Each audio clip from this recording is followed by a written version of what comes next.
সামাজিক অসঙ্গতি, রাজনৈতিক কিংবা আন্তর্জাতিক ঘটনা, কখনো আবার প্রাকৃতিক বিপর্যয় থেকে মানবিক সংকট, কলকাতার দুর্গাপূজার মণ্ডপগুলোতে এমন সব বিষয়ে ভাবনার প্রকাশ নতুন নয়। ইতিহাস ঐতিহ্যকে তুলে ধরা, এমন সামাজিক আন্তর্জাতিক বার্তা দেওয়ার কারণেই সিটি অফ জয়ে আয়োজিত ধর্মীয় এই উৎসব বিশ্বের কালচারাল হেরিটেজ হিসেবেও স্বীকৃতি পায়। এতে ভাবনা বিন্যাসে প্রতি বছরই আসে নতুন নতুন পরিবর্তন। এবারও চোখে পড়ার মতো বেশ কয়েকটি মণ্ডপ রয়েছে কলকাতায়, যার বিষয়বস্তু নিয়ে রীতিমতো শুরু হয়েছে আলোচনা।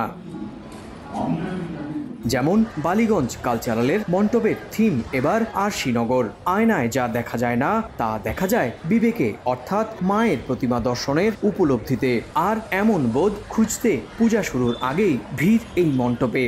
এই উৎসবের পেছনে যে মানুষগুলো থাকে, যাদেরকে কেন্দ্র করে এই উৎসব গড়ে ওঠে, এবং এই উৎসবকে কেন্দ্র করে যাদের এই 3 মাসের খাটাখাটনির ফল আগামী 6-7 মাসের সঞ্চয় হয়ে দাঁড়ায়। তাদের রক্ত, তাদের জল করা শ্রম দিয়ে তারা এগুলো তৈরি করে, সেই জন্য তাদের এই রংটাকে লাল রাখা হয়েছে।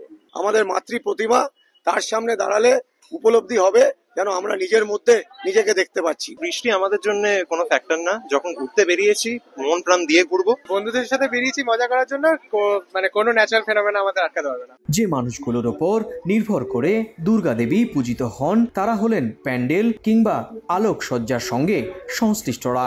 সবাই পূজার সঙ্গে তাদের জীবিকাও নির্বাহ করেন। তাই এবারের বাদামতলার পূজার থিম এই কর্মজীবী মানুষদের নিয়ে। একইভাবে শিবতলার পূজা মণ্ডপের চোখে পড়ে দর্শনার্থীদের ভিড়ও। সেখানেও মানুষের থিম নিয়ে এবার সাজানো হয়েছে মণ্ডপের বিষয় ভাবনা। শারদীয় দুর্গাপূজার বাকি এখনো 2 দিন, কিন্তু দর্শনার্থীদের ভিড় জানান দিচ্ছে বরাবরের মতোই কল্লোলিনী কলকাতায় ভিড়ের রেকর্ড ছাড়াবে।